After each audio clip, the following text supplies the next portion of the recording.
4 shows, 4 decades of television between them. 4 characters who, if you grew up on cartoons, you can hear screaming right now without pressing play, a gumball machine whose head turns into a stoplight. A squid who treats his own neighbors like a natural disaster, a short kid in a yellow shirt whose volume knob broke off years ago, and a 9-year-old girl with one eyebrow who runs her whole school on fear. Different networks, different worlds, different writers, and as kids we filed all 4 of them in the exact same folder. The angry one, which was fair. The anger is real. Nobody in this video is going to tell you Benson's rage was a hologram, or that Squidward secretly loved the noise, or that Helga's shoves didn't land.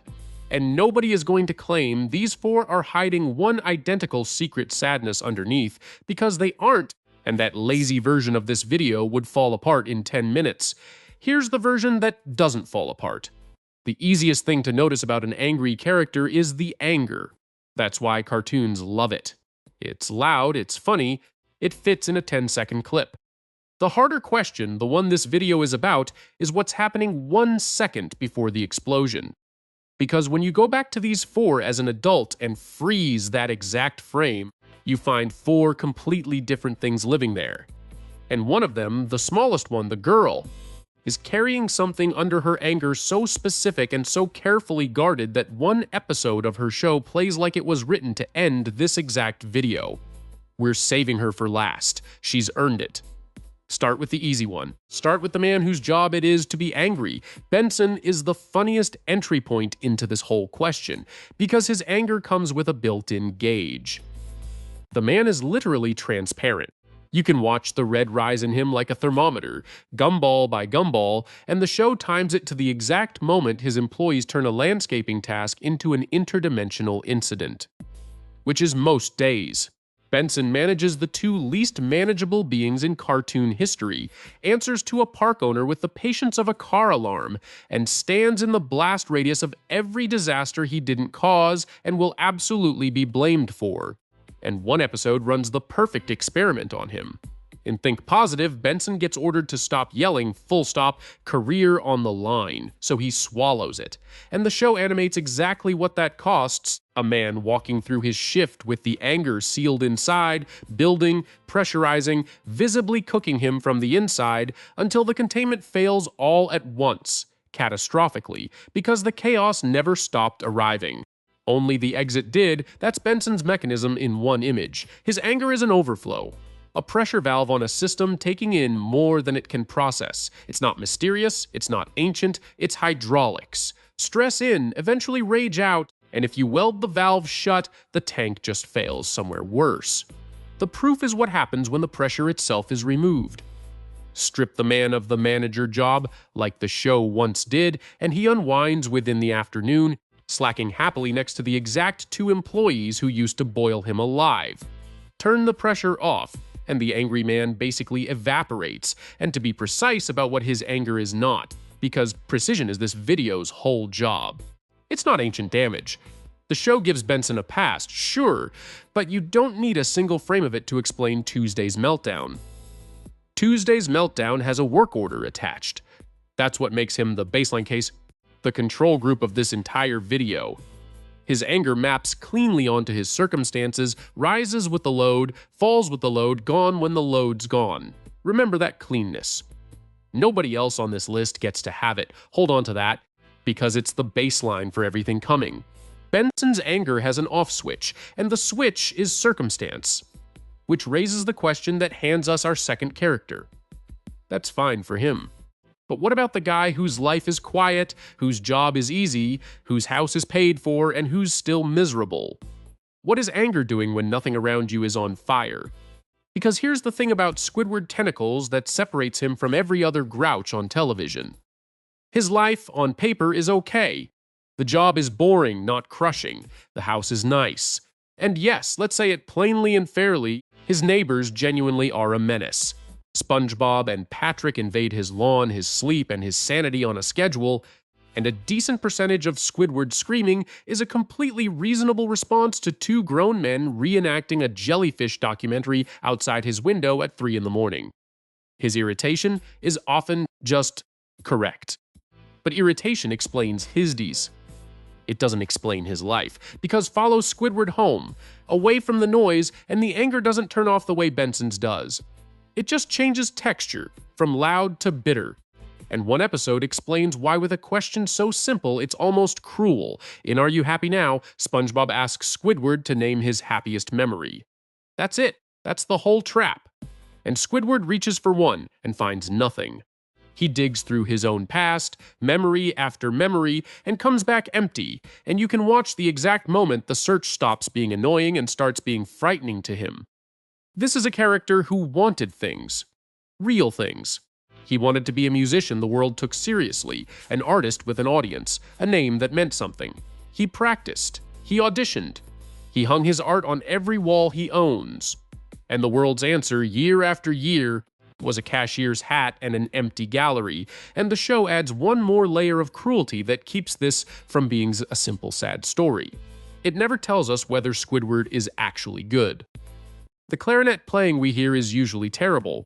The art gets ignored, and yet every so often, in the right episode, under the right pressure, the talent flickers and looks real. He might be an undiscovered artist. He might be a mediocre one who can't tell. And honestly, the ambiguity is the point, because the disappointment doesn't care which one is true. He believed a bigger life was owed to him. The bigger life never came, and whether the world robbed him or he simply wasn't enough, the bill for that gap gets paid every single day in bitterness by whoever's nearest, which is usually a sponge. So Squidward's anger is doing a different job than Benson's. It's not venting present pressure. It's giving past disappointment somewhere to go. Every eye roll at SpongeBob's joy, every sneer at somebody else's fun, is disappointment wearing armor plating. Because sneering at happiness hurts less than admitting you expected some of your own and it never shipped. And the proof, the beautiful proof, is the one night the world finally paid him. Band geeks. The stadium. The performance actually landing, an audience actually cheering, Squidward's face actually doing the thing it never does. Watch how completely the bitterness vanishes in that moment. Not managed. Vanished. Because for one night, the debt got paid, and there was nothing left for the anger to carry. But notice what disappointment requires. To be disappointed, some part of you still has to believe the good version was possible. Squidward, under everything, still believes he deserved that stadium. Our third character couldn't afford that belief. He was too busy manufacturing the good version out of thin air, and the manufacturing is where his anger comes from.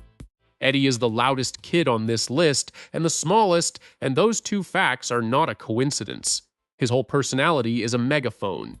The schemes, the bragging, the constant hustle for cash and status, the instant explosions at anyone who laughs at him. And running through all of it, like a holy text, is the legend of his big brother. Eddy's brother did this, Eddy's brother invented that, Eddy's brother was the king of this cul-de-sac, and Eddy is the rightful heir. The other kids grew up inside that mythology. So did we. For over 100 episodes, the brother is the off-screen son that Eddy's entire swagger orbits around. And then the movie ends the series by driving to the sun. And this is the reveal that reframes over 100 episodes of this show. In Big Picture Show, the Eds finally reach him. And the legend opens the door, and he's not a king. He's a bully. Within minutes, he's mocking Eddy and tossing him around like a toy, casually, publicly, in front of every kid who spent years hearing the stories and enjoying it. The cul-de-sac kids don't laugh. They stand there in horror, watching the mythology die in real time. The hero of every story Eddy ever told treats Eddy like the punchline of one, and then comes the confession, and it's the single heaviest moment in the franchise. Eddy, wrecked, finally says it. The stories were made up. All of them. He invented the legendary brother, the cool origin, the whole glorious backstory, because he wanted the other kids to like him, to think he was cool. That's the quote, near enough. And there's no scam behind it, no angle, nothing left to sell. Just the loudest kid on the block admitting how badly he needed people to think he was worth liking. Now, be careful with what this does and doesn't prove, because the movie is one reveal, not a decoder ring.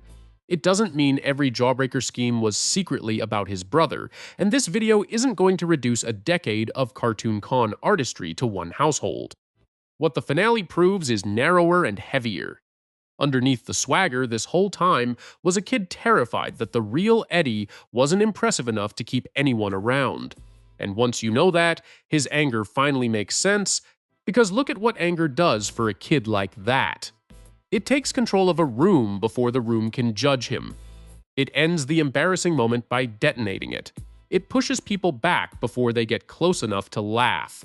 Benson's rage relieves pressure. Squidward's carries disappointment.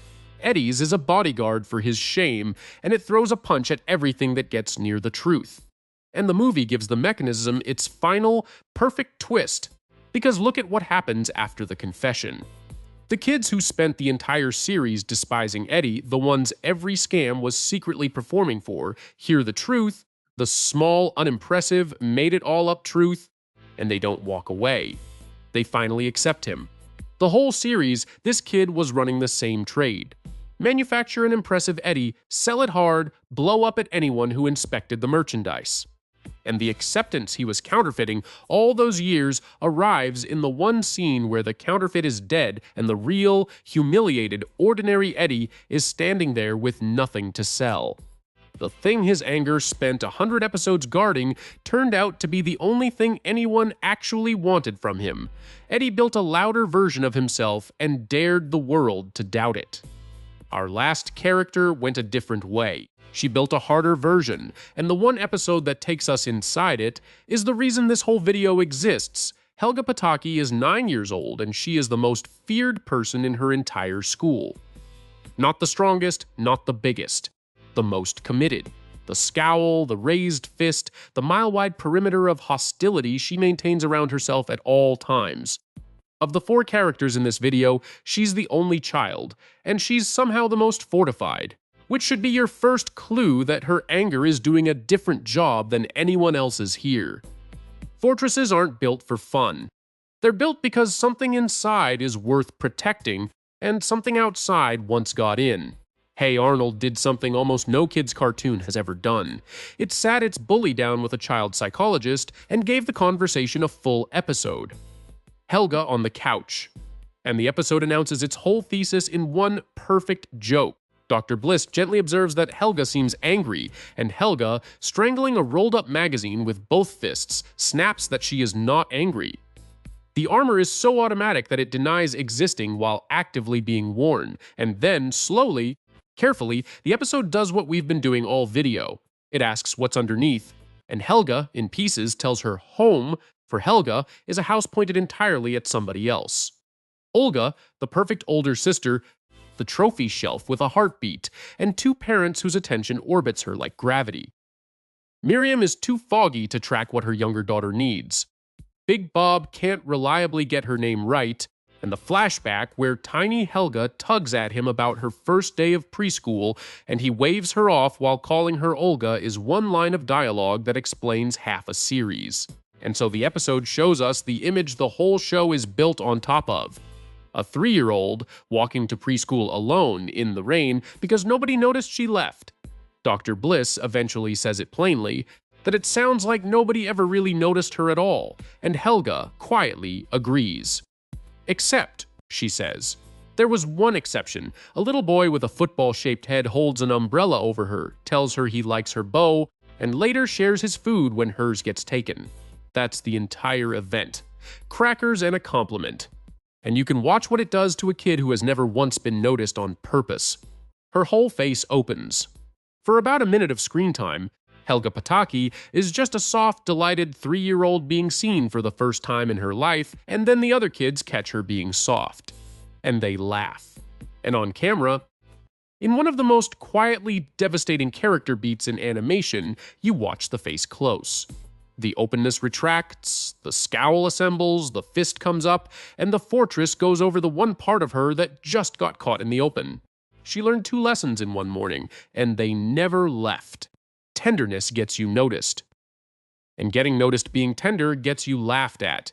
So now the famous contradiction of this character, The bully who secretly builds shrines to the boy she torments stops being a weird gag and becomes the most coherent thing in the show.